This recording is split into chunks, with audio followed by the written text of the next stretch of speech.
Recording in progress.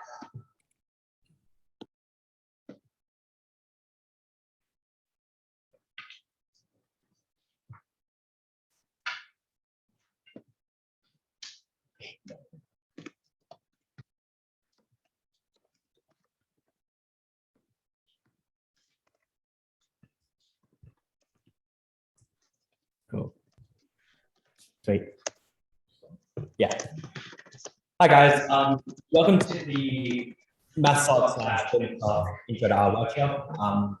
Just first of all, this is a crash course. If you don't know anything, that's fine. We'll go through everything from scratch, going through some pretty basic syntax, and then into the more advanced stuff like data frames. So just before we start, can we just maybe one or two people? Can we just in the chat? Just someone say, oh yeah, I can hear you, or I can see the slides or something like that, just so that we can actually, start and get on with it. Awesome. Cool. Anyone else? Sick. Unreal. Okay. Yeah. So, it's going to be, let me just undo that quickly. So yeah, it's going to be me, Noah Rubin, and Michael next to me. Hello, taking the workshop. And I think we'll just get started. So Michael's going to take you through some of the simple stuff, like just basic R syntax, finishing on like functions and while loops. And then I'm going to go through things like probability and statistics, data frames, and actually like visualizing data as well. So yeah, we'll get started and have fun. Yep. So hey guys, I've been doing R for only a few weeks now. So that's why I'll only be covering like the most basic fundamentals of R. And so be sure that what I'll be teaching you is like as basic as it gets. So hopefully it shouldn't be too hard to comprehend. I'm also hoping that most of you have RStudio downloaded, since you'll probably need it to do a few of the exercises that I'll be going through. So let's begin. Cool. So the basics. So we have the interface, and I'll talk a bit about what the interface like is and what the functions are of each component of the interface. So in the interface, we have the script, which is this part here. If you can see, I'm highlighting it. And essentially, we can essentially use the script for our code. But for basic code, we use the console, which is down here on the bottom left. And on the top right, we have the workshop. So where it says values on the top right of the interface, that's essentially the environment. And you'll see that when we assign variables values, which we'll go through in a few slides, these values and these variables come up in the environment. So on the top right of the interface. So if I was to write something like assign 3 to x, for example, then you can see at the top right, we have value for x is 3 in the environment. So it's just a good way to keep track of all the variables you're using and the values that you have assigned to them. So we'll go through some arithmetic now. The purpose of this is to really show that you can use R in the same way as a calculator. So try typing a couple of these commands out. I'll go through them myself. They should be pretty standard. They're the sort of things you type out in a software like Wolfram Alpha, or like maybe even Symbolab, like during maths exams. We can go through a few of them. So if we type in 1 + 2, we'll get on the next line 3, pretty standard. The same goes with 5.5 - 1. 3 times 2, we use this asterisk to notate multiplication, which is 6. We always do that in software.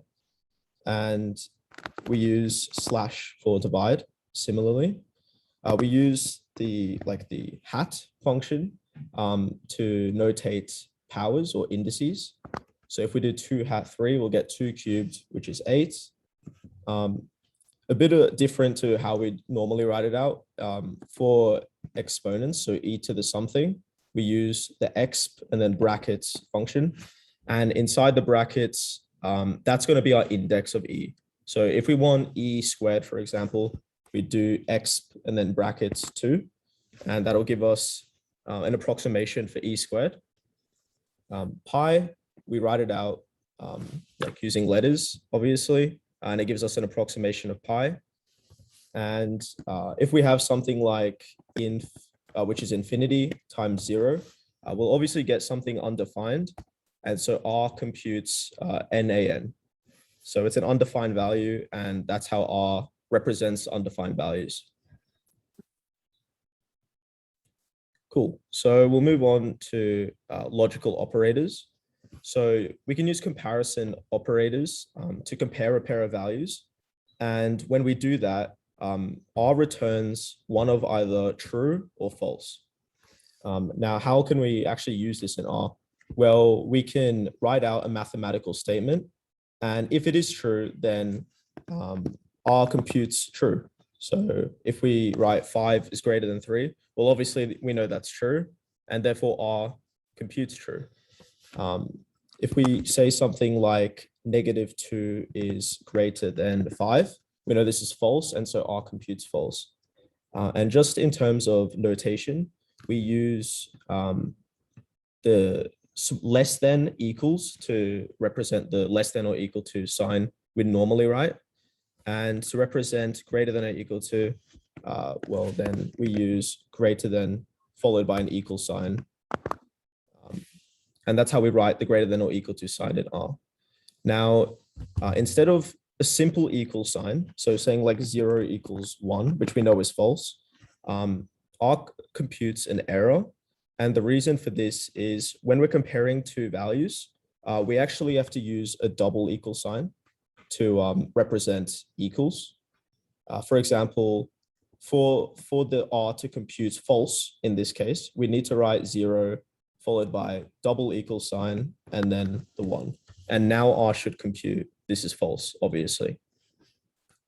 Now, we can't write not equal to in R, like using our standard notation. So R uses the exclamation mark followed by an equal sign. Now, if we write a statement such as 1 + 1 and then exclamation mark equal sign 3, well, we know 2 isn't equal to 3, and so R will compute true.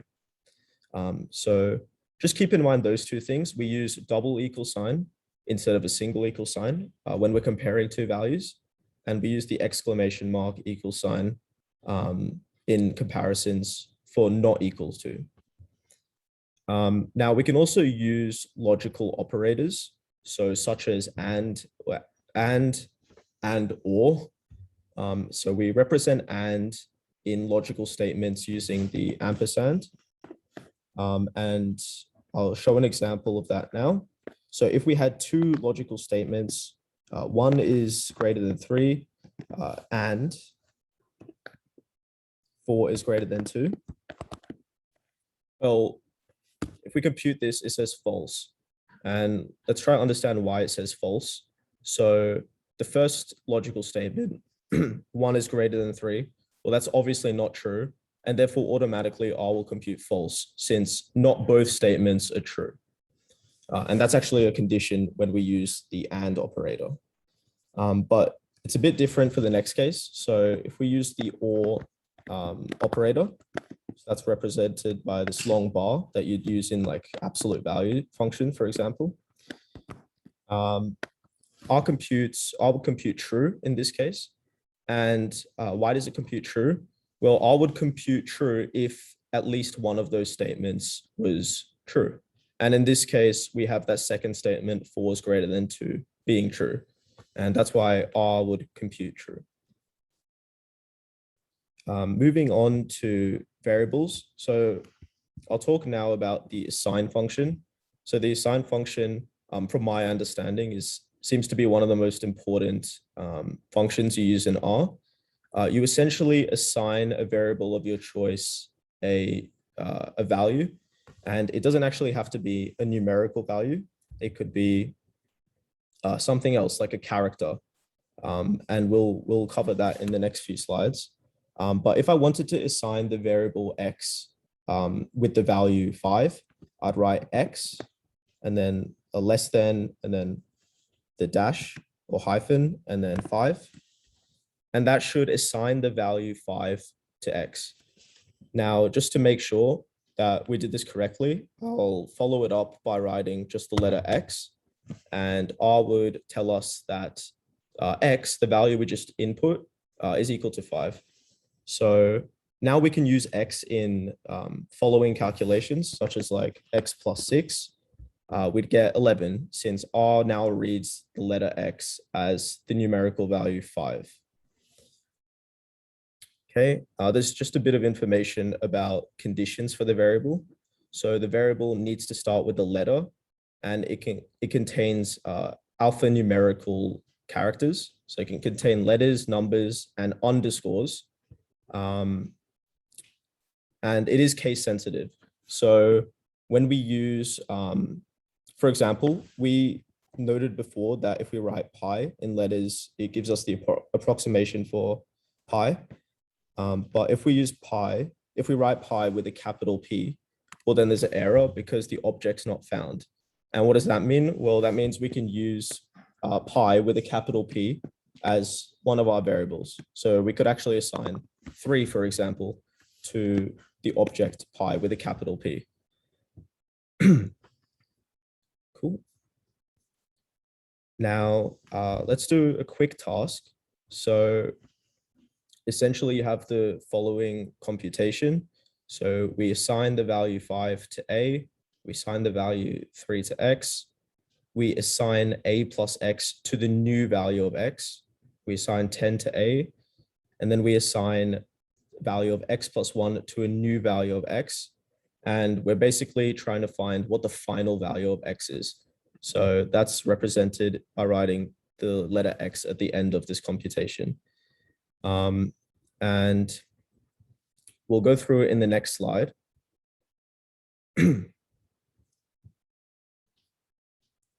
So the value of X you all should have gotten is 9. And let's go through this systematically.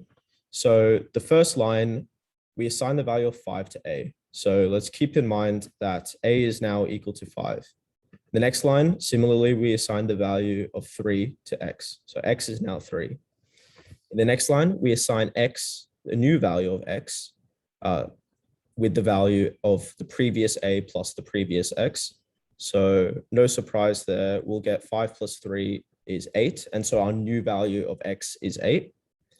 In the next line, we now change the value of A from 5, which we stated in the first line, to 10. Cool. And the thing is, this actually doesn't affect our value of X, because as you can see in the next line, our new value, or even our final value of X, is now actually independent of A. It's actually just the previous X plus 1. So our previous X we said was 8. And thus our final value of X is 8 plus 1, which is 9. So actually changing the value of A in between these two lines did not affect our final value of X. So hopefully that's clear. I'll move on to data types. So there are many different types of data types, but from what I know, these are the 3 most common data types used. So we use numeric, we use character, and we use logical. Now numeric, very straightforward, it's just numbers. And also like pi, for example, even though it's written in letters, it's still numeric. Character, we indicate by placing characters in between double quotation marks. And anything can be a character. Like even the number 1 can be a character as long as we put the double quotation marks around the 1. And then there's logical, which we've already seen actually. It's just the 2 values, true and false. So for example, before when we computed 5 is greater than 3, returned to us the value true. And if we wanted to check the type of the output, it would come up with logical. Cool. Now a bit more about data types. So how can we identify what the data type of an object is?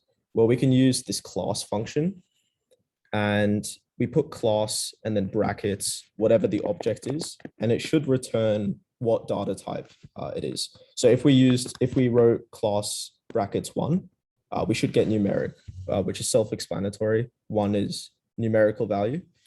Whereas if we computed class and then double quotation marks, this is a character, for example, well, then it should compute character. Because remember, it's separated by those double quotation marks, which means it must be a character. Now we can use the as type function to actually convert one object from one data type into another type, into another data type.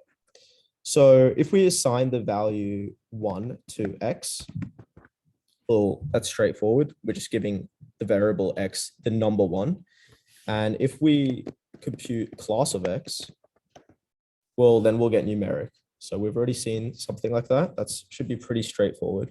Now, if we wanted to change the data type from numeric to character, for example, we'll use the x type, the as type function. So we'd write x assign as dot character of the previous value of x. And now the previous value of x was 1. So when we compute this, we'll get 1 in quotation marks. And if we wanted to see the type of this new value of x, well, it's going to be character.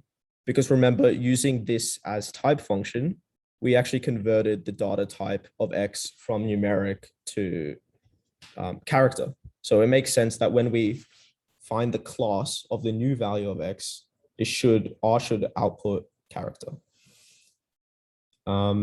Now we can use as dot something else, for example, numeric. We could also use as dot logical.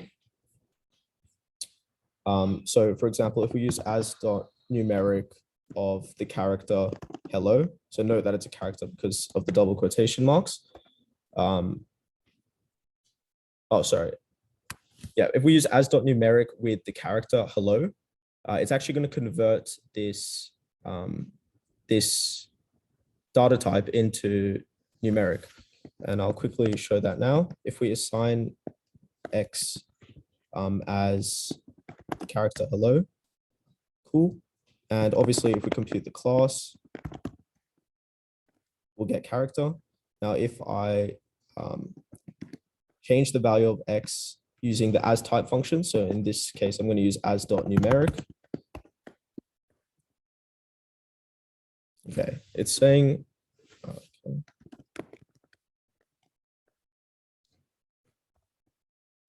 okay, I've changed the data type to numeric, and now when I compute class of x, it now says numeric. So that's how we can use the as type function to go from one data type to another. Vectors, this is a really important concept in R because R has this feature called vectorization, which actually makes calculations a lot simpler. And I believe Noah will be incorporating that in his part of the lecture.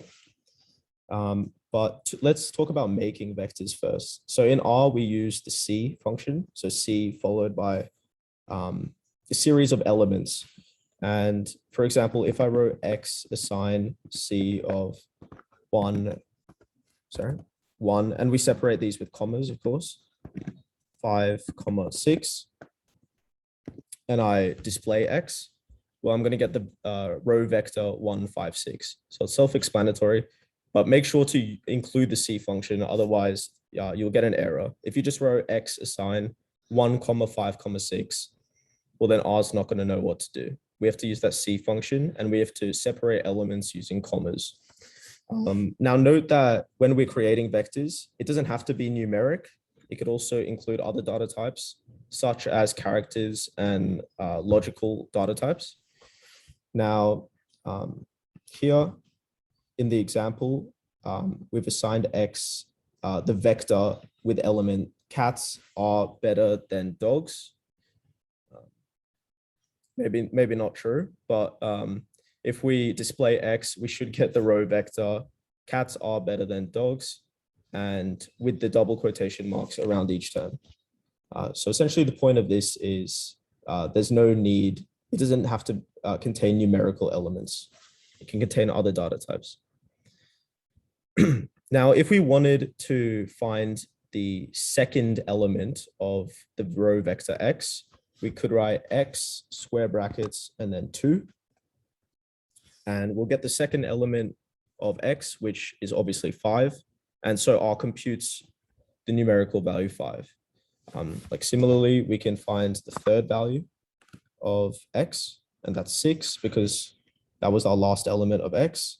Now, if we wanted to find the fourth element of x, well, then it doesn't exist. So R returns NA. And that's because our value of x has only 3 elements. So obviously it doesn't make sense for R to tell us the fourth element of this vector.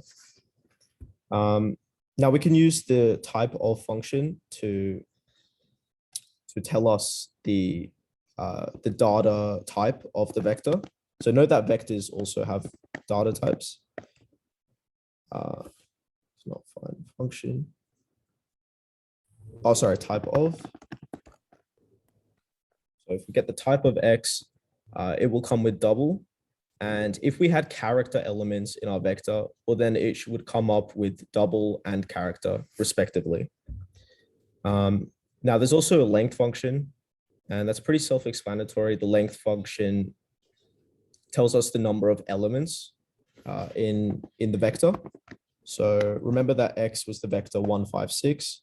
So when we compute the length of x, it should give us 3. Okay.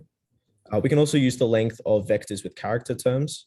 So recall above the example, x is cats are better than dogs. If we compute the length of that, then we'll get 5 for the 5 elements in the vector.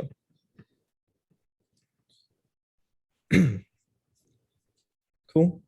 Now there's a few different types of ways we can create vectors. So we can use the C function, which is what we have been using so far. And I just wanted to include a point where if we had, if we had the vector x is the vector, say 1, hello, where hello is a character. If we wanted to display x, well, then it would give us 1 hello, makes sense. But if we wanted to find the data type of x, well, it'll actually come up with character. And the reason for this is when we make a vector in R, all of the elements must have the same data type, right? So since in X we have a numerical value and a character, well then the character value is preferred in this case, and it actually makes X contain character elements only. So in this case, R1, so our first element of X, isn't actually a numerical value. It's actually a character. Cool. So yeah, exactly. So when we made that vector, the character data type is preferred, and so all the values are converted to characters in this case. Okay. Now let's talk about creating numerical vectors. So we can use the colon operator, and let's talk about what this does. So if we wanted to assign x 1:7 and display x, we'll get the integer values 1, 2, 3, 4, 5, 6, 7. And essentially what the colon operator does, as you might be able to guess, is it returns all of the integer values between the first element and the second element, inclusive of those two elements. Okay, so I'll do another case. If I wanted to assign x -2:2, well, if we display x, we should get the integer values starting from -2 to 2. And that's what we get. So by doing this, we actually create vectors. For example, in the case I just computed, we now have a vector for x with 5 elements: -2, -1, 0, 1, and 2. And you might be wondering what happens if one of the elements in the colon operator is like a decimal, for example. Well, we'll actually go through an example in one of the later slides. The The other way we can create numerical vectors, we can use the sec or the sequence function. So we can use this in two ways. So the first way is by including three, sorry about that. The first way we can do that is by including three arguments. And that is, the first argument is going to be the first term of the sequence. So the sequence that you want to start with, the term of the sequence, sorry, the term that you want to start the sequence off with. The second argument is going to be the last term of the sequence. And we're going to have a by equals something. So in this case, we're going to have the by equals 0.5. And essentially what this means is that we're going to have all the elements 0.5 apart between the first argument and the second argument. So between 1 and 4 in this case. And I'll show you exactly what we get when we type that into R. I equals 0.5. If we display X, so we start with the first element, so that's obviously 1, and we're going to end with the second argument, which is the element 4. And by writing by equals 0.5, we get all of those elements that are 0.5 apart in that interval. So we should be getting 7 elements, since there are 6 elements, there's 5 elements in between 1 and 4 that are 0.5 apart. Okay, now the second way we can use the sec function is similarly, we have the first argument being the first element of the sequence and the second argument being the last element of the sequence. So essentially creating that interval. But instead of a by equals, we have a length dot out equals. And what length dot out equals does is it actually gives us the length of the vector we want to create. So if I use, if I do this, so if I do x assign sequence 1, 5, length dot out equals 4, and I want to display x. So here I'm starting from 1, I'm ending at 5, and I want to create a vector where the distance between consecutive elements is equal, but the final computation, the final vector, must have 4 elements. And here, in order to have 4 elements, well, if you think about it, the distance between consecutive elements must be a third of the total interval apart. So the distance between consecutive elements must be the distance 1 to 5, which is 4, and then divided by 3. And that should give us a vector with 4 elements. Cool. Now here's a few exercises. So as I said before, what happens if one of the colon elements is a decimal? Well, it's going to start at that first element, so 1.5 in this case, and it's going to go 1 above 1.5, then 2 above 1.5, then 3 above 1.5, all the way up until the condition doesn't hold anymore.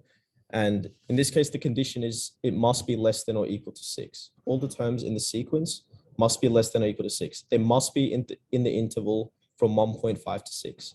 So that's why when I computed it, the sequence stops at 5.5, because the next term would obviously be 6.5, and this is no longer in the interval from 1.5 to 6. Now, if I do 1.5 to 2, we might be able to guess the only element that really fits in that interval is the first element, 1.5, because the next element would be 2.5, and that's no longer in the interval. Now, we can actually have decreasing sequences. So if we did 6 to negative 2.4, for example, we'd start at 6 and we'd be decreasing by 1 between consecutive elements. So it goes from 6, 5, and then it goes all the way down to negative 2. Because if we were to have one more element, that would be negative 3, obviously. And then that's no longer in the interval from 6 to negative 2.4. And I'll quickly show 2 uses of the sec function. So if we wanted negative pi to pi, and we wanted a length dot out of 100. So we should have an interval from negative pi to pi, And we want a vector that's equally spaced out between consecutive elements that has 100 elements. And that gives us this this 100 length vector, ending with pi and starting with pi. We're starting with negative pi, sorry. And using the pi function, well, if we wanted to start at 20, end in 0, and we wanted increments to be -4, well, this is pretty easy. We start with 20, we end with 0, and the distance between consecutive elements is a decrease by 4. So it goes from 20 to 16, all the way down to 0. Cool. Now here's a small task, but I thought for time's sake, I might just quickly do it. So the first task is create a vector that contains values from 100 to 0, counting down by 2. So we want to use the sec function, and we're going to start with 100. We want to end at 0, and we want our increments to be -2. So we write pi equals -2. And when we compute this, we get exactly what we're asked to do. Vector starting from 100 and ending at 0, counting down by 2. Okay, now I'm going to call that element x. Sorry, I'm going to call that vector x. So I'm going to call x sec 100, 0, pi equals -2. So I'm now called that vector x. And the next task asks us to add the element 1 to the end of vector x. So how am I going to do that? Well, I'm going to create a new vector. So using the C function. And my first 100 elements are going to be x. Sorry, not 100, be 50 elements. My first 50 elements would be simply just x. And I just want to add the element 1 to the end of this vector. So I'm going to write C of x comma 1. And that should attach the element 1 onto the end of x. So doing that, I should get exactly what x was before, plus that element 1 at the end.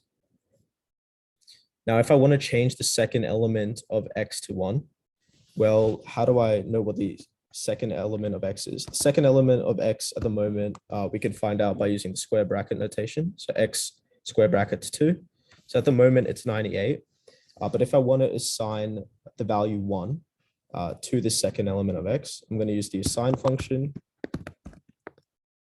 And now when I display the second element of x, it should give me, oh, sorry, I used the wrong brackets there.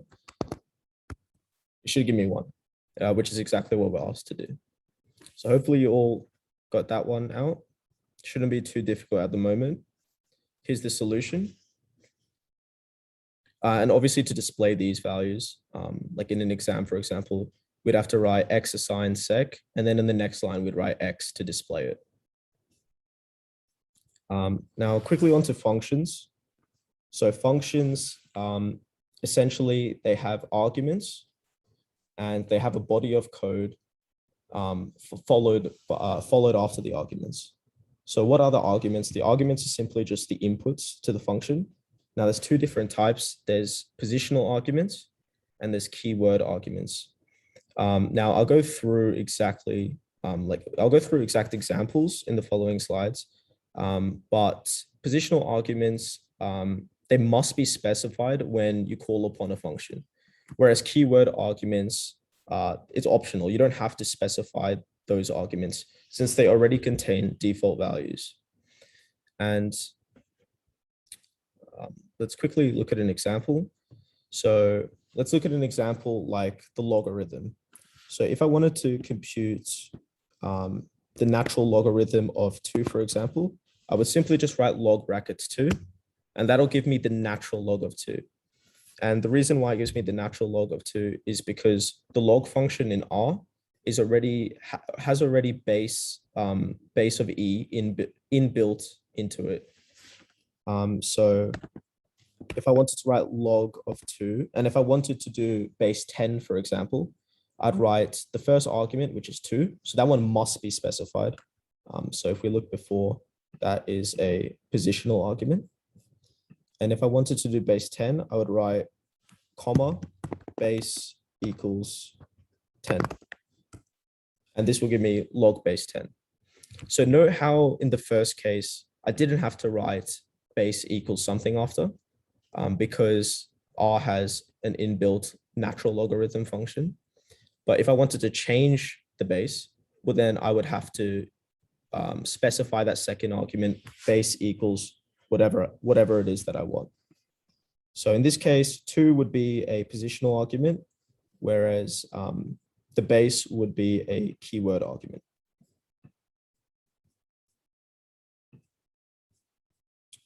Okay. So other useful functions, we have the absolute value. So we do abs, brackets, whatever that is. We also have square root brackets. We have round. So round, open bracket, x, comma, digits equals n. So note that this actually has 2 arguments, and it kind of works in the same way as like finding significant value of a certain number. We have the log, which we just covered, the exp, which we've already gone through, and like trigonometric functions, obviously like sine, cos, tan. And know how all of these have 1 argument except for this round function. It's got 2 arguments. And you have to specify both. So it has 2 positional arguments. Now to define your own function, what you do is you first write the name of the function that you want to create. So in this example, it's just my underscore func, but it's whatever you want. It could be like log, etc. Then we use the assign, we use function, and then inside the function, we have brackets, and then all of the arguments that you will have to put in order for the function to work. So essentially, these will contain the variables that you're using in your function. And then we have a squiggly bracket, and then we have a block of code. And what that block of code is, it's essentially telling R what you want to do with those variables you've put in. And then after this block of code, we have a return.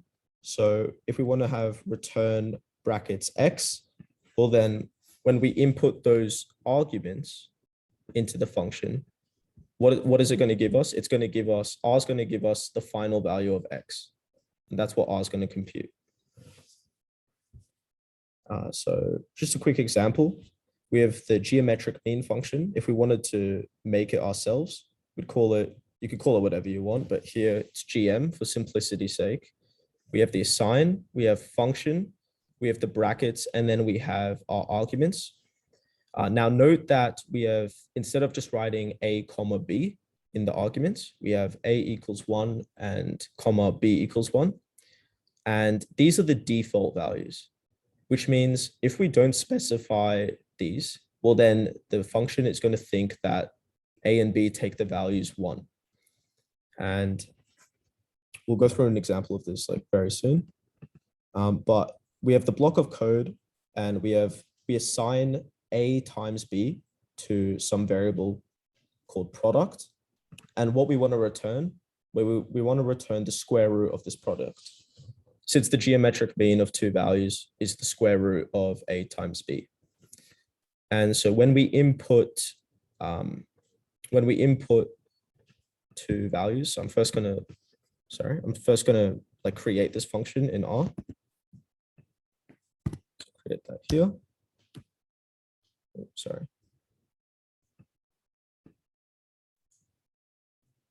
Sorry about that.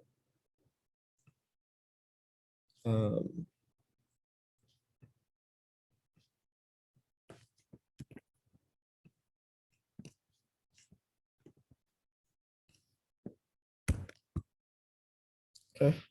Sorry about that. It's not working at the moment. Huh? Yeah, sure. Okay. Yep. Is it working? Yeah, I think so. I've made the function, and now if I want to input the values 1 and 2, for example, so that's essentially giving A the value 1 and B the value 2. Well, then it should give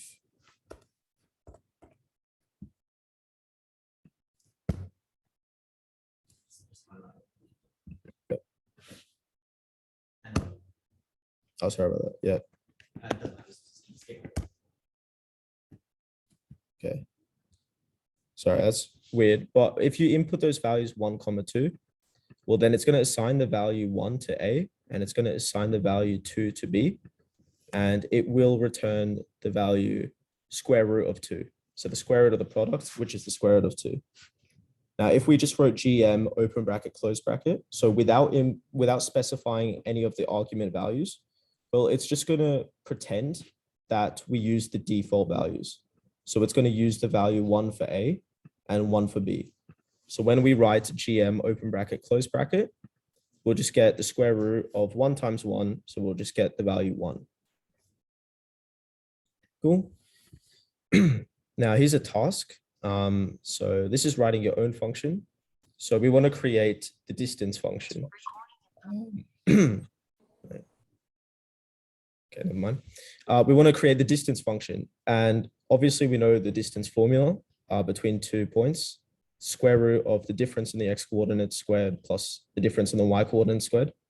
So looking at this formula, we'll know that we have to use 4 inputs. We use the inputs x1, y1, and x2, y2. So when we create the function, we want to have function distance is going to be the name of our function, assign function, and then the four variables, x1, y1, x2, y2. Now, in this case, the default values for x2 and y2 were 0. Now, this isn't too big of a deal. It's just that if we don't specify those values for x2 and y2, then it's going to treat x2 and y2 as 0. So it's kind of like treating, finding the distance of the point from the origin if we don't specify these 2 variables. Then we have the block of code. So I want to return the square root of the difference in the x coordinates squared plus the difference in the y coordinates squared. So that's simply just attained from the distance formula that we're given. And now we can actually use the function. If we input 1, 0, well, then we didn't specify values for x2 and y2, so they're treated as 0. So this should simply compute the distance of the point 1, 0 from the origin, and so our distance would be 1. And the same thing in the next example. Now we actually have specified values for x2 and y2, and so it's going to be using these in the formula. And if we input these values of x1, y1, and x2, y2 into the distance formula, so here, we should get the value 3. And so R will give us 3. Okay, there's just a side note. You can think about the way you could adapt the code to use vectors instead of coordinates. And I'll leave that to you guys. But essentially, that's using the concept of vectorization, which Noah will cover later. Now, there's a common way to build functions is by using if statements, for loops, and while loops. They sound pretty confusing at the moment, but they're actually not too difficult to understand. So if statements, essentially, you only want to run a code if a certain condition holds, okay? And we specify the condition at the beginning of the if statement. So we write if brackets condition. We then have a block of code. And then if that condition is not met, so if this condition at the beginning is not met, then we want to run this set of code instead of this set of code. Now let's do an example because that might sound a little confusing at the moment. So if we have if and then the condition x is less than 0, then we want to print 0. And if that condition is not met, so that's if x is greater than or equal to 0, then we want to print the square root of x, okay? So if we were to write, if we were to input x is -2, for example, R should return 0. And if we were to input x is 9, for example, R should print the square root of 9, which is 3. The for loop. So this is essentially if you want to run a piece of code a certain number of times. So we write for some variable in it's actually an interval, but we write vector because then interval is a vector in R. then we want to run this code, okay? And just an example to make it clear. For some variable in the vector from 1 to 10, so I can be 1, 2, 3, all the way up to 10, we want to print I squared. And so when we do this, we should, R should compute 1 squared, which is 1, and then on the next line, 2 squared, which is 4, and so on until the last term when I is 10, where R will print I squared is 100. So we should essentially get the first 10 square numbers in a column when we use this function, when we use this loop. Now on to the next loop, the while loop. So essentially use the while loop when you want to run a piece of code up until a condition no longer holds, okay? And you write it by writing while and then the condition that you want to, so that if the condition holds, then you want the code to run up until the condition no longer holds. And I know that sounds a bit confusing in a moment, but here's an example. So we assign the value 1 to some variable I. And if we write while open brackets, I is less than 10. So that's our condition now. So if I is less than 10, then R is going to print I, where I is the previous value of I plus 1. Okay, so let's think about what happens when we actually input this into R. So when I is 1, the condition holds, and so R would print 2. It print 1 plus 1, which is 2. Now when I is 2, the condition still holds, so R is going to print 2 plus 1, which is 3.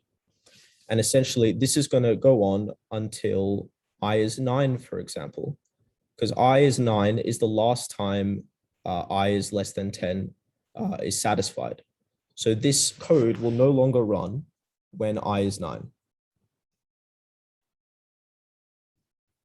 Sorry, I is 9 works, and then the next one would not hold since I plus 1 is 10, is no longer less than 10. So the condition won't hold then. Cool. Now I'll pass it on to Noah to talk about probability and statistics. Cool. Be a second.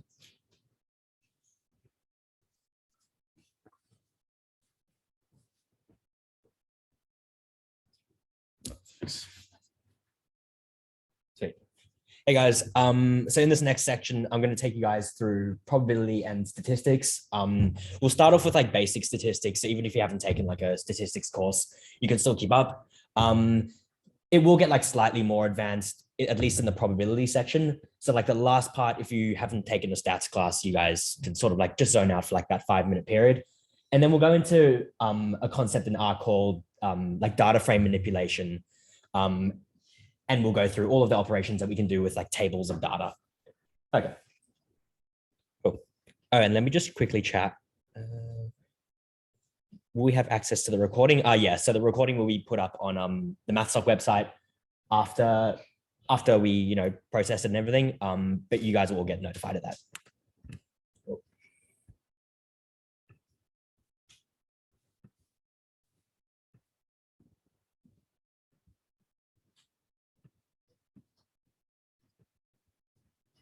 Cool. Cool.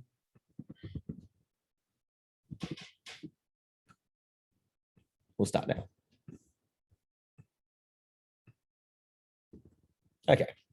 So as Michael was speaking about earlier, we can create a vector of data using C, and then you just pass in all of the numbers that you want to put into that vector C. It doesn't have to be numeric. It can be like characters, but just for now, we're going to create a vector with all of these numbers.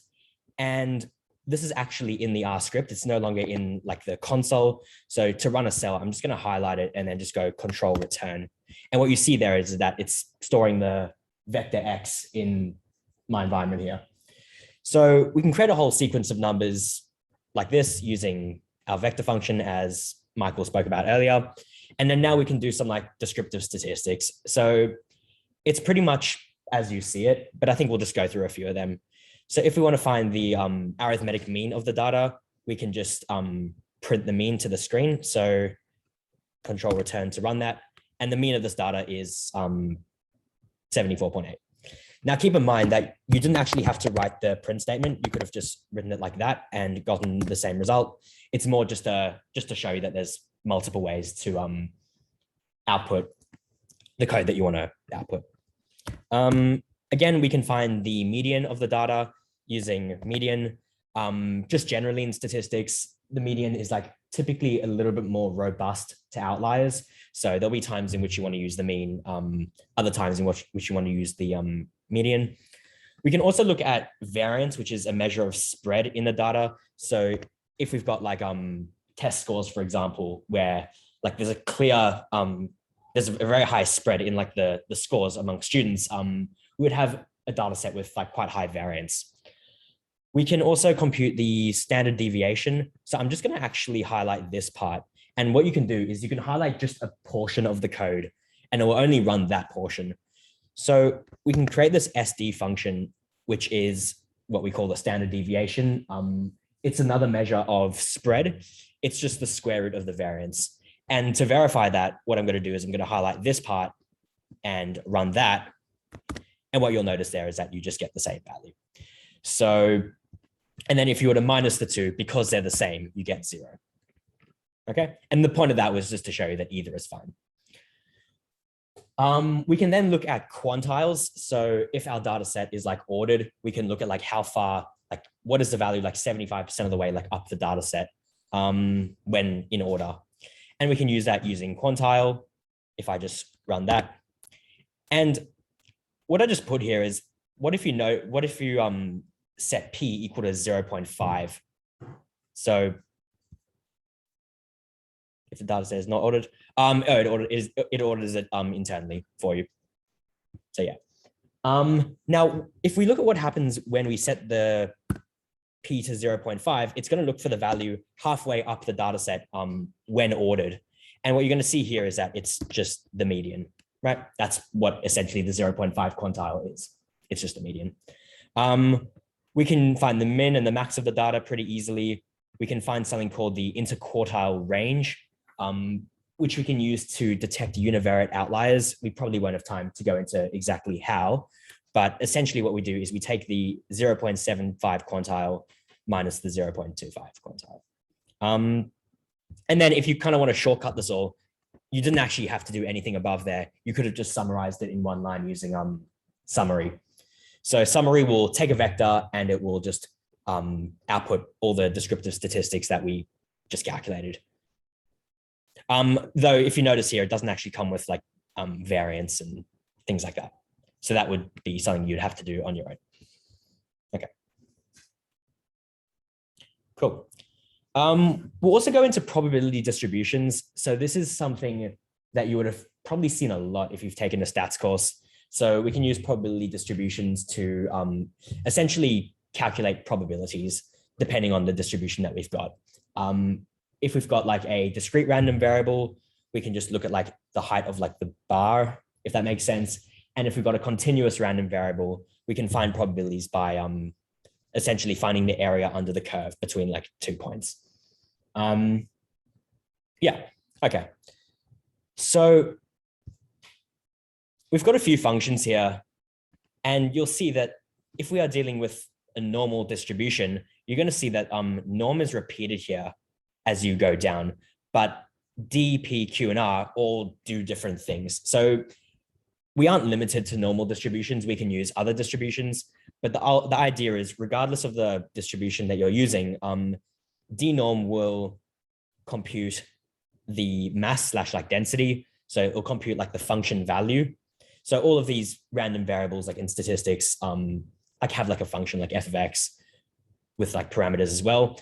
And what we can do is we can compute the density. We can compute the function value with particular parameter values. So for example, if we look at the normal distribution, it's got that complicated formula, you know, like 1 over square root of 2 pi sigma.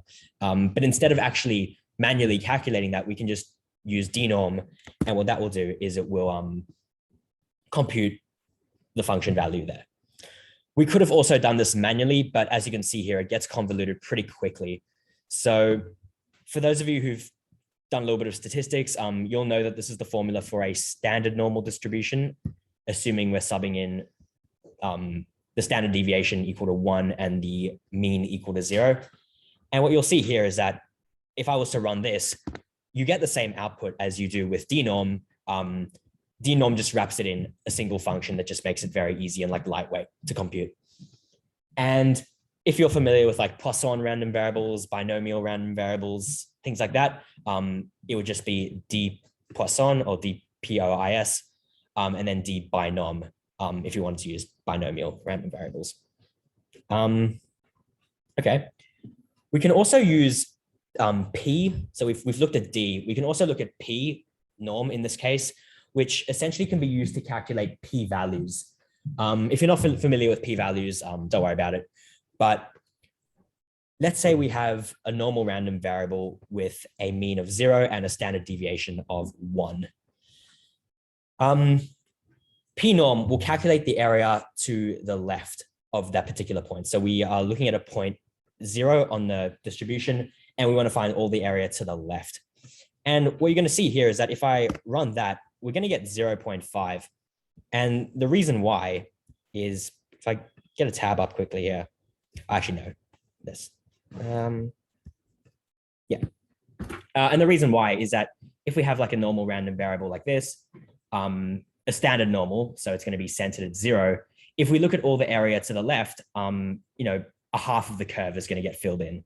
So that's why we get 0.5 as the answer there. Okay. Cool.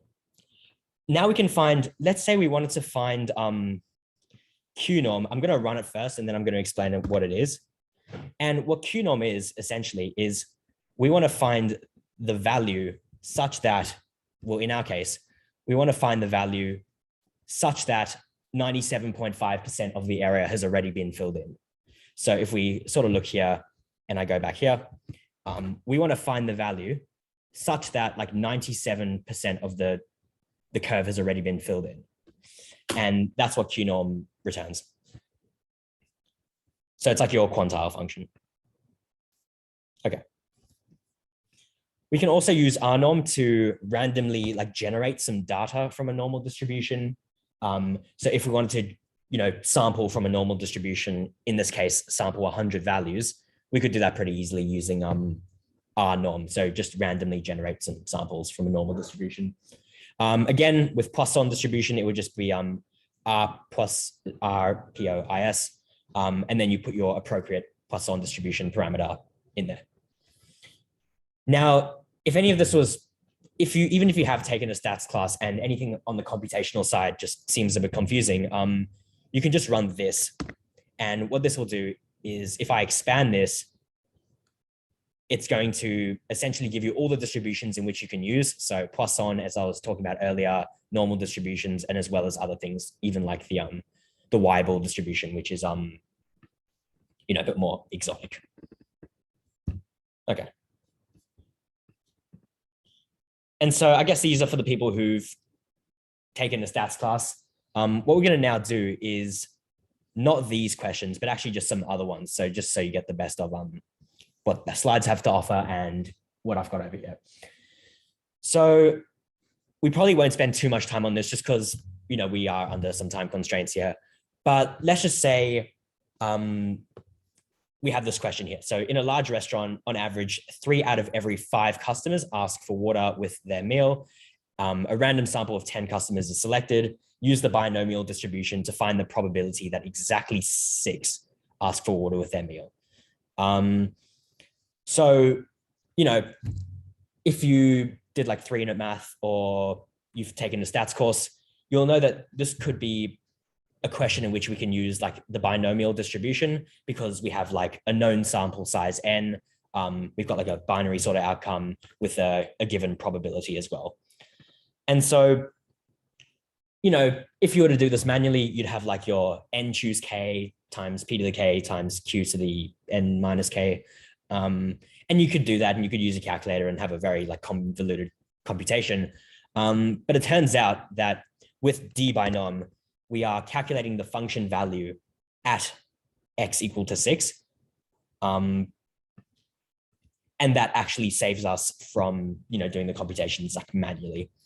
So that, because we are dealing with a discrete random variable, we can just look at like the height of like the bar at x equals 6, given these parameters. Okay. You could have done this manually as well and gotten the same output, but as you can see as well, this is not necessary, especially when you have things like d to just calculate the function value very easily. Okay. Cool. Now, so that was a discrete random variable. What happens if we wanted to use a continuous random variable like the normal distribution? And you're going to come across a normal distribution a lot in statistics, especially for like inference, when we're trying to like test like significance of particular things, whether something's like statistically significant at a certain level of confidence. And what we can do is use R to like calculate these sort of things computationally. And so here's a question. The heights of adult females are normally distributed with mean 160 and variance of 64 centimeters. Find the probability that a randomly selected adult female has a height greater than 170. So if I just go back to my my diagram here, we have a normal distribution in which the mean was, I believe, 160. So it's centered at 160. And we want to find the probability that somebody is greater than 170. So what we want to do is we want to compute the area underneath the curve past 170, like that.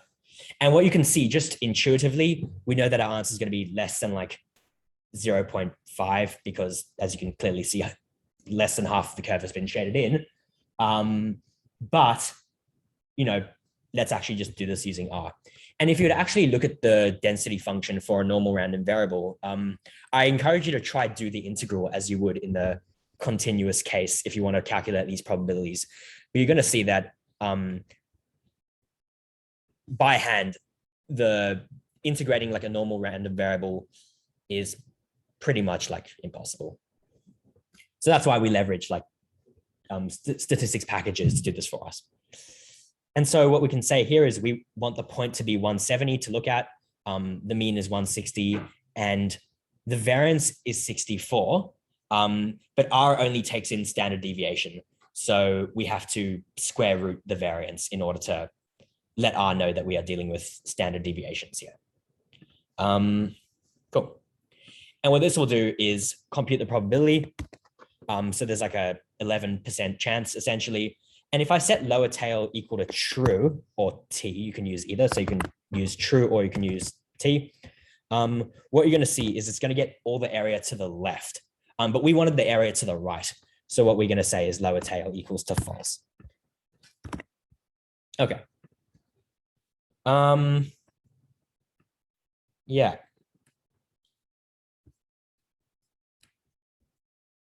Cool. We can also use Q as our like quantile function again.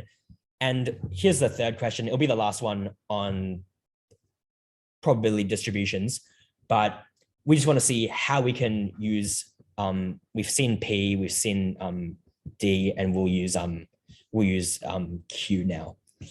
And so here's a question. So suppose we have a chi-squared random variable with 1 degree of freedom. Find the value such that the area up until that particular value is 0.95.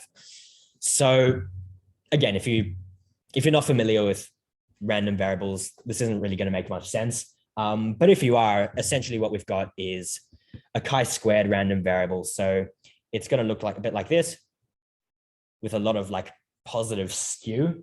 And what we want to find is the point here such that 95% of the curve has been like shaded in.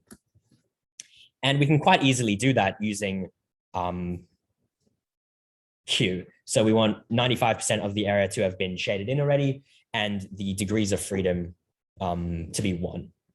And if I run that, we get 3.84. So that question mark in the diagram earlier, that was 3.84. That was like the value such that like 95% of the area has already been like filled in. And as a little exercise, what you could do is you could actually use P chi-squared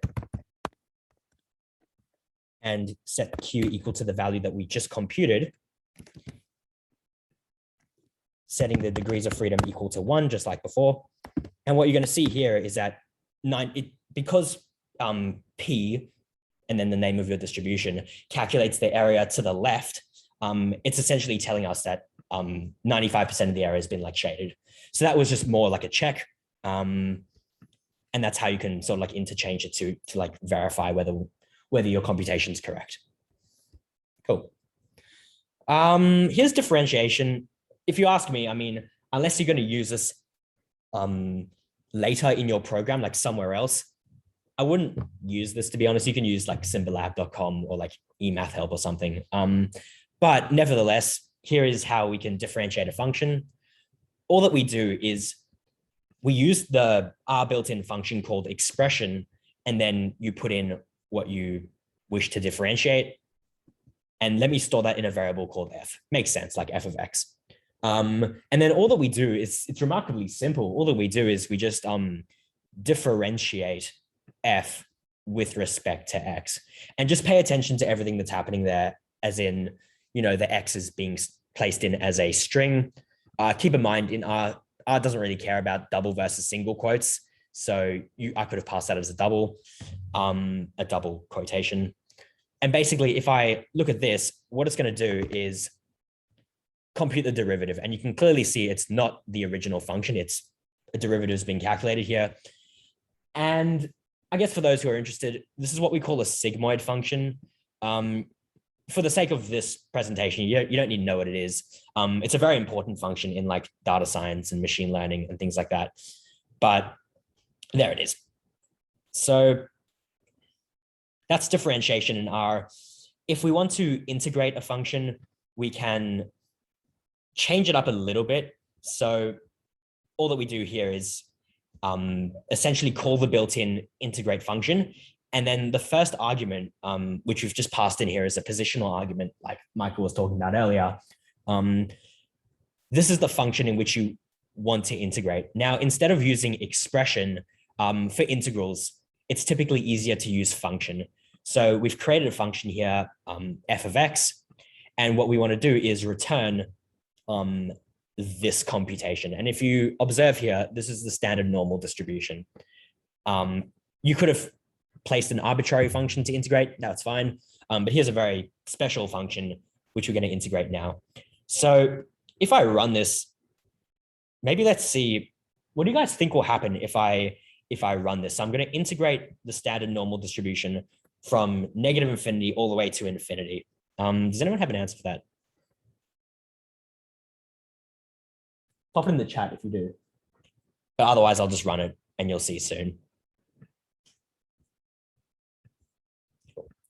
Okay, so this is just a concept borrowed from probability theory, but basically, if you have like an entire distribution, the area of like the entire distribution is going to be 1, right? So in other words, like if you integrate over its entire support, the value is going to be 1. So basically what we're saying here is that it calculates the value. There is going to be like a little bit of error because this isn't really like integrable. But R does its best to do the integral. So what I'm essentially saying there is that if we have a probability distribution, the total area from the furthest left point to the furthest right point will be 1. Okay. So that's integration with like single variable calculus. If you wanted to do multivariable calculus, so maybe you wanted to do like a double integral or a triple integral, I mean, yeah, you could do it, but I think for the sake of this workshop, it's not really important. I will, however, steer you in the right direction. We can use a package called Cubature. And I'm going to go into packages. I'm going to go into what packages are soon. But basically what we do is we import this special package called Cubature, and then we can essentially use all the functionality that Cubature has to offer. One of the functions being adapt integrate, which computes an integral, like an iterated integral, right? It does double, triple integration and things like that. So that's it for statistics. Basically, all that we're saying there is that we can do a whole lot of things with probability distributions. we can use like quantile function, we can calculate p-values, we can calculate the density, and we can randomly sample from a distribution. And that's going to be very useful rather than doing things like integration and just manual calculations by hand. I recommend, running that pretty often just to get some further help. Okay, so that's basically statistics. For those who are, really interested, here are some statistical tests that you can run. But I think for the sake of this workshop, since it's an introductory workshop, we'll just leave this as an exercise, for the viewer. Okay. We now move on to data frames in R, which is probably the most practical out of all sections. And if we sort of introduce what a data frame is, all a data frame is just a table. Like think of opening up your Excel and you see a spreadsheet of some data. That's all the data frame is. So you have like a whole lot of columns and a whole lot of rows, and we can do a whole lot of sophisticated operations with those columns and rows. So I believe you guys would have been sent the file that we're going to be working with, the CSV file, or like you can think of it loosely like as an Excel spreadsheet. But if you haven't got that, just follow along here. It's not complicated, I promise. We'll make it like very manageable. And keep in mind here, I'm using equals as I have done previously. You can use the assignment thing that Michael was using earlier with like the less than minus, or you can use equals. I prefer equals just because it's more like language agnostic. You can use equals in other programming languages too. It's just like easier transfer. But yeah. So what we're going to do is we're going to read a CSV file. If you don't know what a CSV file is, it's just a raw file separated by commas, hence the name comma separated values. And what we're going to do is we're going to read this data using read.csv. So what I've done essentially is I've got a whole lot of data on my computer stored at this location. So, if I go to my desktop, then I click into the folder that says R workshop, then I go to the file called dataset.csv. That's where my data is located. And if I, just look at the data and control return, we see that we get a data set with all of our, here's our CSV file. This is what it actually looks like. So it's got a whole lot of columns.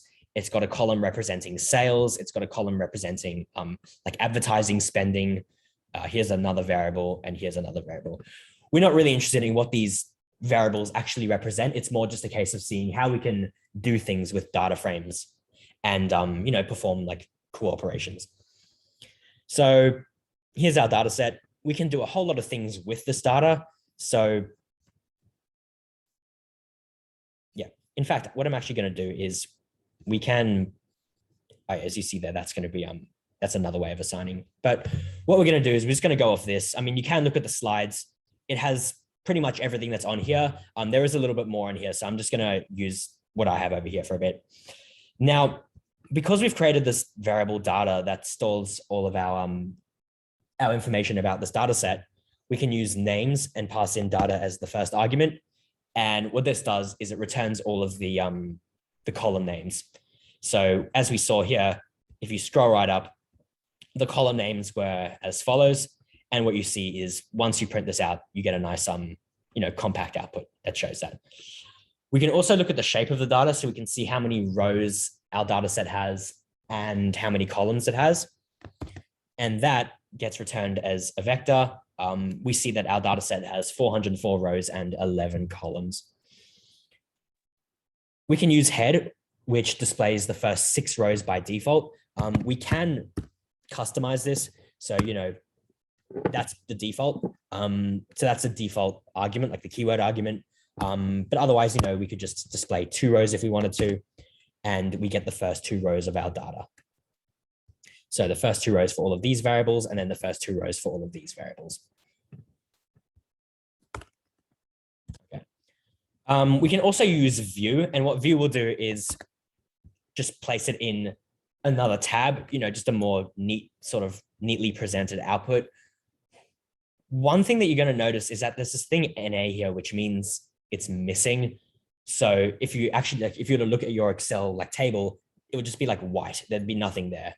But what R does is it represents it as NA so that we can eventually search for it and try find it and like do something with those missing values, whether it's like dropping it or filling it in with something else, who knows, but we can have control over what we do with those missing values. We can also use str where, if you're coming from Python, we can convert things to a string, but str in R, at least with data frames, does a very different thing. And what that does is, one, it gives you all of your column names again. Two, it gives you the data types of each of these columns. So we see that the sales variable in our data was a numeric variable, just representing numbers.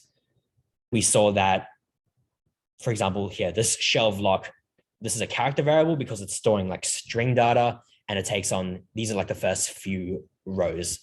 And so what we see here is, good, bad, medium, medium over there. Nice.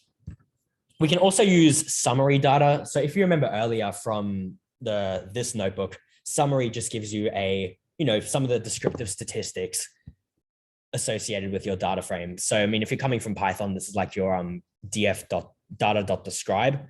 But in R, we implement this using summary and then passing in data as the first argument. So what we do is for each variable, so for example, for this population variable over here, what was the minimum value? What was the median? What was the max? We can find that very easily. And as well as that, we can get some things like median and like quantiles and stuff like that. Notice for the character variables, remember, character variables are like strings, right? So we can't really find the mean of a whole lot of strings. And so what it does is it returns the mode, so the most commonly occurring. And then, the mode is a character variable, and then the class is storing character data. And it tells us the length, the amount of non-missing values in each of the variables. Cool. So this will just output some descriptive statistics. If I was to make this bigger, it would display a little bit nicer as well, but I'm just going to leave it this size just so we can keep the slides up as well. Okay. We can also use duplicated data, which if I run this, will return a vector, and the entries marked as true are the ones in which the entire row has been duplicated. So in other words, let's say there is duplicated data. What that would mean is that this entire row, or like one of the rows, has been repeated somewhere else. So using this duplicated data will tell us which ones have been duplicated. Now, this is messy and not very useful. We're going to see how we can actually use duplicated in a much nicer way. But basically, what duplicated does is it tells you which values are missing. Sorry, not missing, duplicated, like repeated. Now, this one will tell you what's missing. So if we use is.na, this will return a vector, and it will tell you all the ones in which there is missing data. So if we look here, the third row had some missing data. And so what you're going to notice is that the third row, it's a lot of output to scroll through, but you're going to see here, the comp price variable gets marked as true because it was missing, the way it's being showed here. But we're going to see in a much nicer way how we can find these missing values. Okay, so these are some basic operations you can do once you load in your data frame, your data set. These are just some things that you can, just some checks before you do some more like sophisticated data analysis. And, this is a really good start, right? Because it tells you straight away whether you've got some missing values that you need to handle or like other things like that. Okay. Now, we're going to use a package that does all these data analysis tasks much easier. But just for now, we're going to look at the use of square brackets when dealing with data frames. And all of this is done without importing any packages. So this is just what R has to offer, like straight out of the box. This is everything that R offers just right away. But what you're going to see is that all of these operations that I'm about to go through can be simplified once we, leverage other packages that other developers have made, and we can put it in our code. But just for now, let's see what we can do with these square brackets when dealing with data frames. So you saw earlier that with like a vector, for example, we could use square brackets to like index and like find a particular element. And with data frames, it's very much the same, but we can use it in a slightly more advanced way. So if I wanted to select columns, so let's say I didn't want to look at all of the data, I just wanted to look at the sales variable and the variable that said advertising. The way in which I do that is I specify the name of my data, which I defined earlier as data. And then the square brackets act as like a filter. And you're going to see there that there's actually nothing. So basically everything to the left of the comma is the rows in which we want, and everything to the right of the comma is the columns that we want. Now, if we don't put anything for the rows, I will just say display all of them by default. So we want all of the rows, because leaving it blank is the same as saying all of them. And we want only the sales and advertising column. So if we run that, we're going to get only the sales and advertising column. And here's all of the data associated with that. So if I scroll up to the top, you're going to see that we only have the sales and advertising. Notice how we passed it in as strings. It wouldn't really make sense to pass it in like that because we haven't defined sales anywhere. So we have to pass it in as strings because it's the column sales in our data frame and then the column advertising that exists in our data. So if you remember what I said earlier, yeah, we don't really need this, but there you go. If we wanted to select particular rows, remember anything to the left of the comma is the rows, anything to the right of the comma is the columns. So we want just the rows 471, 154, and then just the columns, population and age. And what you're going to see there is, well, that's exactly what happens. So the rows to the left of the comma, the columns to the right. Okay, so here's a little exercise. We want to find all rows in which the shelf lock variable, so there's a variable in there called like shelf lock, just take that for granted. And we want to find all the rows that takes on the value bad or BAD. So we want to filter only the column shelf lock, and we only want to find the rows in which the value shelf lock takes on, bad or like lowercase bad. So what we can say here is we can, take our data, and then anything to the left is the rows and anything to the right is the columns. And well, first of all, let's just take the shelf lock column. So that's definitely what columns we want. Cool. So that gets us our entire shelf lock column, but we only want the ones that say bad or BAD, like with the lowercase. So what I'm going to say here is we can put a conditional. So we can actually put like a true or false thing, like a Boolean vector. And what it's doing behind the scenes is it's calculating a Boolean vector and only returning the elements that are true.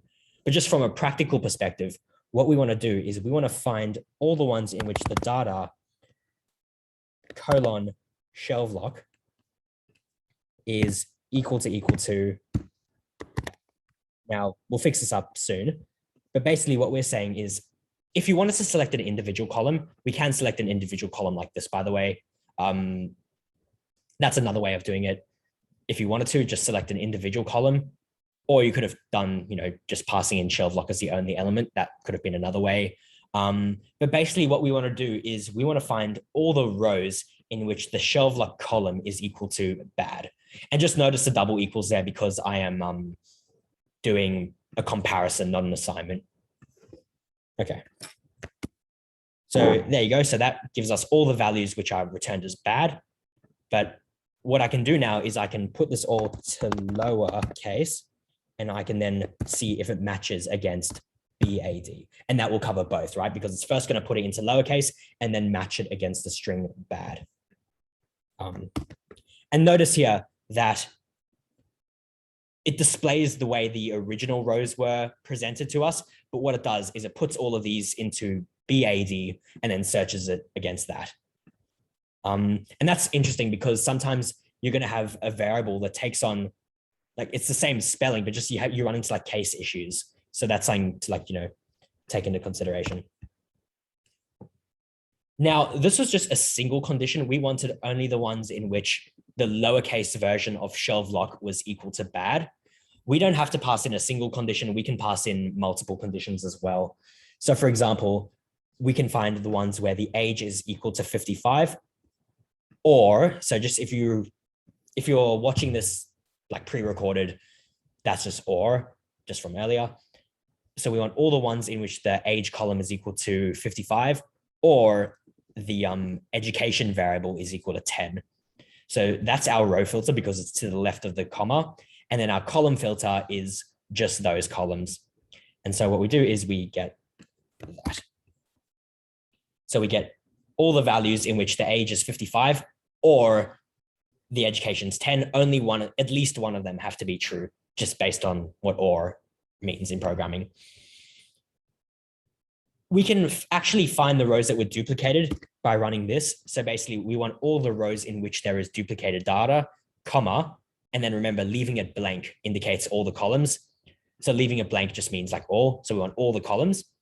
And what this will do is it will return all the rows that are duplicated. And you can see here that this row is like a copy and paste of this row and so on.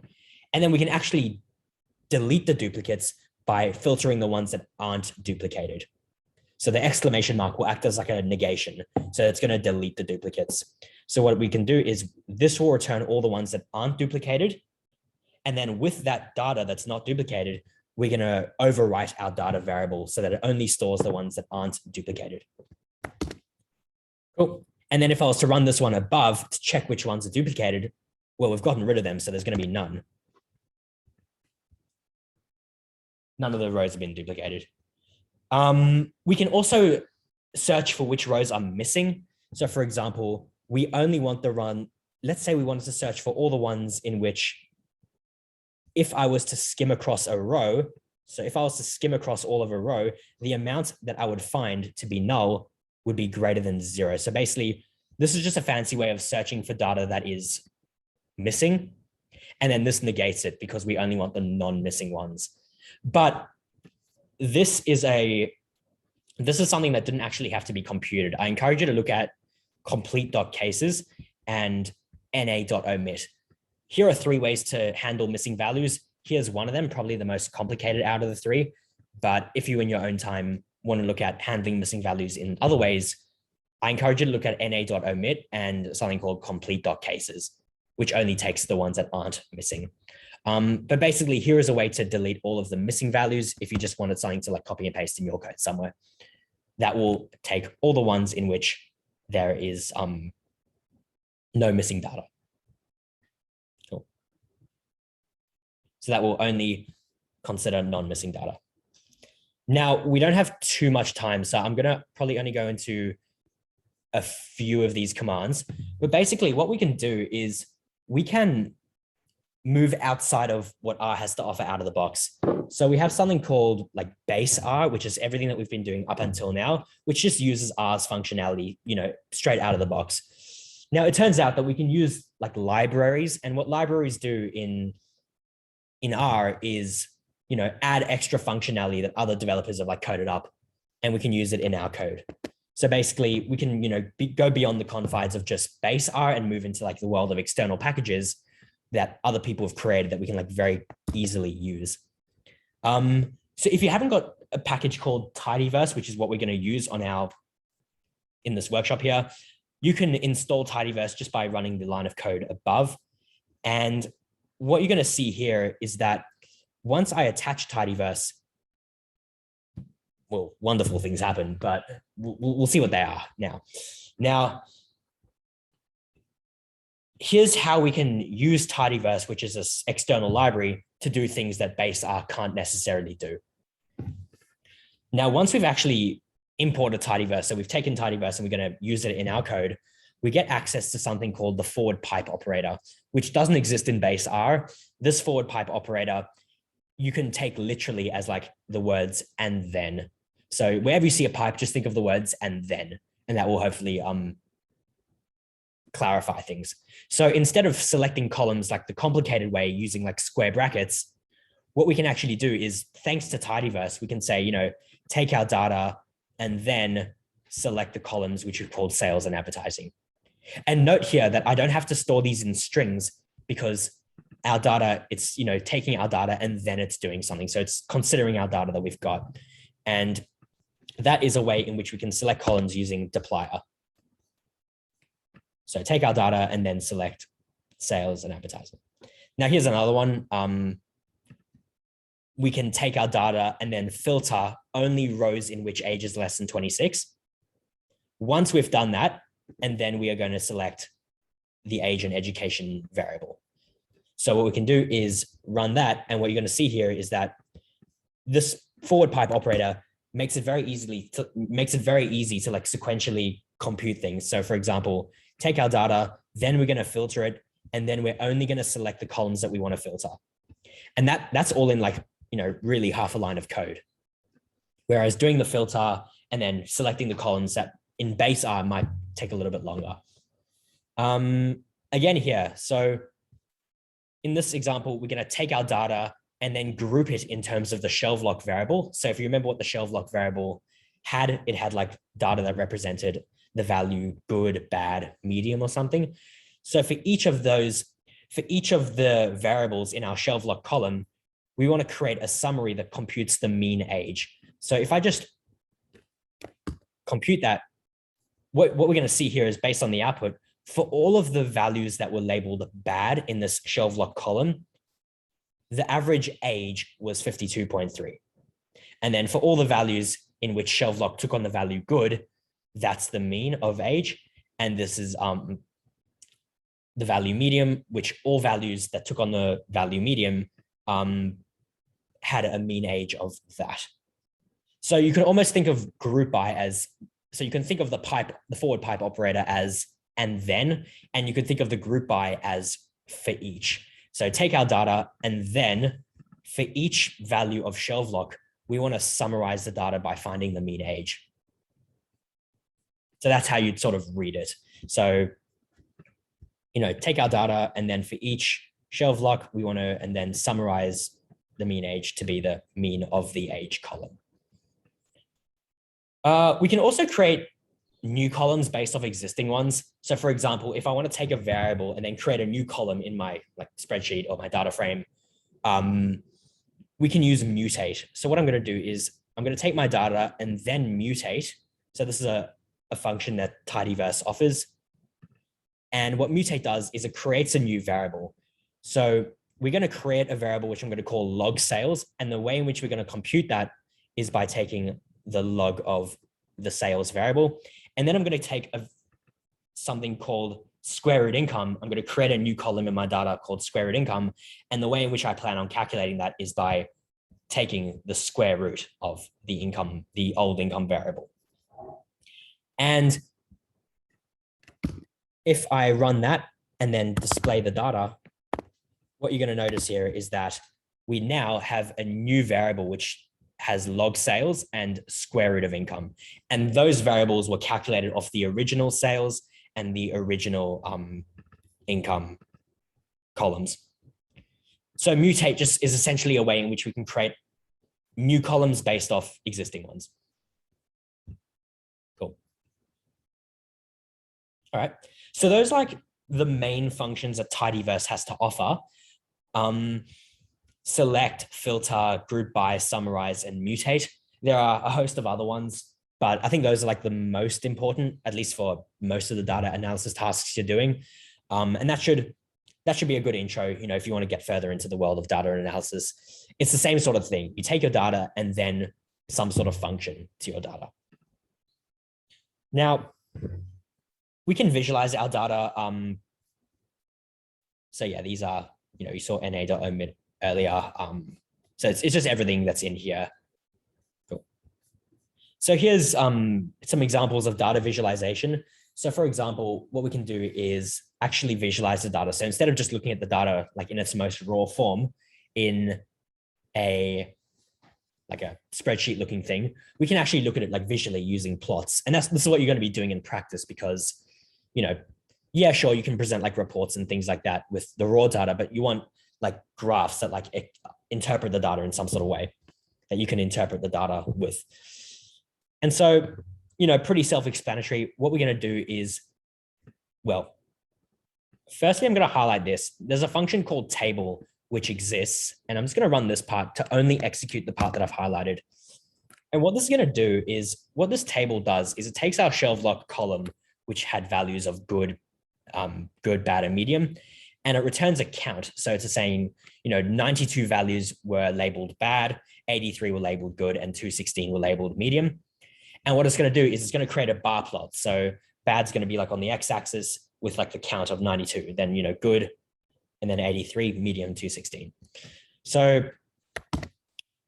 I can run that. I might have to, I should expand this.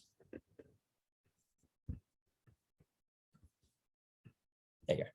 So that's how we can do it.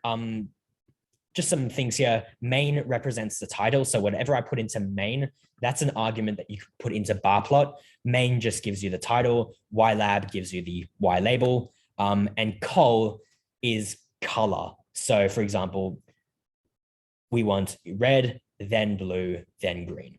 Okay. Nice. We can also look at a box plot of the data. So what we can say is that this population variable was numeric. And so a box plot might be appropriate to look at like if there's any univariate outliers, or we just want to like look at the spread of the data alongside things with like variance and standard deviation. But this is another way to look at the spread, or like the dispersion of the data. And so that's how we can use box plots to create things. We are using our population column. So remember, we select a column using, you can use $, or you can use like square brackets and manipulate that in some sort of way. But we're taking our population column and we're creating a box plot out of that.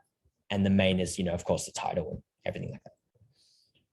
Now, we can also do a box plot in terms of categories. So what we want to do here is, if I just run this quickly, this urban took on values of no and yes. We don't really need to know what the variable represents, but this urban column in our data set takes on these two values, no and yes, and income was a continuous variable that took on, real valued output. And so what we can do is we can group our data in terms of categories and plot each category using this little tilde thing here. So we want to do a box plot with income, and we want to group it in terms of the urban variable. That's how you'd like interpret it. And then these are all the plot settings that have been discussed already. Cool. So that's one way of looking at like more than one variable. So we've got two variables here. We're considering income and the urban variable. We can consider more than one variable as well using something called, well, bivariate analysis. So what I'm going to do here is I'm actually going to import a toy data set. So regardless of whether you had the old data frame or not, this is just something that's built into R. You can use this data mtcars, and this is going to load a toy data set. And if we take a look at what mtcars represents, it's just a toy data set in which there's a whole lot of variables and a whole lot of values that we can sort of like play around with. Okay. Now, we can plot the data like this. So, we have the mtcars data frame and the weight, the WT variable on the x-axis. So you can go like that. And then on the y-axis, we want to put that variable. We can do that and create a scatter plot. But, this is a bit boring, right? There's not really much happening here. Yeah, sure, you can add things like, main and xlab and all those things to like polish it up a bit. But it turns out that Tidyverse, if you look at what we imported earlier with Tidyverse, we can do some very interesting things with the data using something called ggplot. So if I run this, let's just interpret it. So we're taking our mtcars data frame, and then we are creating a ggplot. Now, think of this just as like a fancy looking scatter plot. It's just a library that allows you to create like fancy plots. This AES basically tells us it's like a mapping function. Now, don't worry really what that means, but what we want to do is we want to plot the WT variable on the x-axis. We want to plot this variable on the y-axis, and we want the color of the data points to depend on what the CYL variable took on. So if the CYL variable took on higher values, we want the shade of blue to be a bit lighter. So if I just run this, nothing's going to happen, right? But with the addition of geom point, we can add the dots. And with the addition of GG title, we can add the title like that. Okay. All right. Now, this is the last part. This is just scatter plot smoothing. This is more like an extra sort of thing. We've seen how we can actually plot our data. We've seen how we can, handle missing values and select columns and things like that. This is just more like an extra sort of thing. Just a cool thing to add at the end. Now, what I've done is, instead of like importing data from somewhere or reading it in from like taking the empty cars data set, what I've done is I've just generated some like fake data for us to use. So don't really worry about what this function does. All that you need to know is that it creates a data frame with an X column and a Y column. And the data I just like made up, basically. I just made up the data. So I took on a whole lot of X values, as you saw with Seek earlier in the workshop. And then what I've done is for each X value, I've just, logged it and cos and everything like that. But the point of that is to basically show you that if I plot my toy data, I take the X column on the X axis and I put the Y column on the Y axis, that's what the data looks like. So basically all that you need to know is that this function generated this data. That's all you need to know.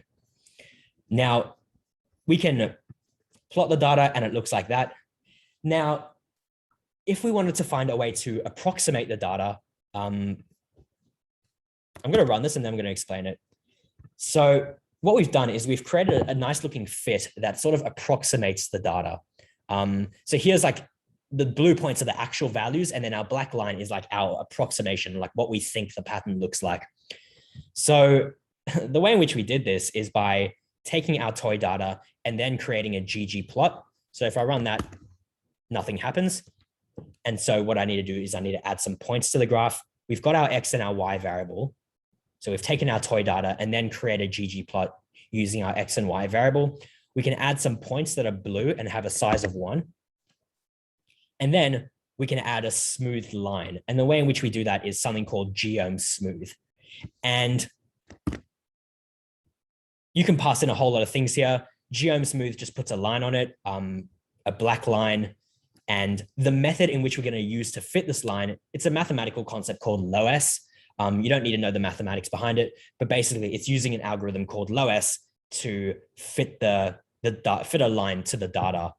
Because if you're familiar with things like, linear regression, you just can't really use linear regression here. So we're creating a LOS fit, and we are trying to model Y using the variable X. And this span is just a parameter essentially that smooths out for higher values of span. And then for lower values of span, it sort of hugs the data more closely. So if a little bit too low, let me just go 0.05.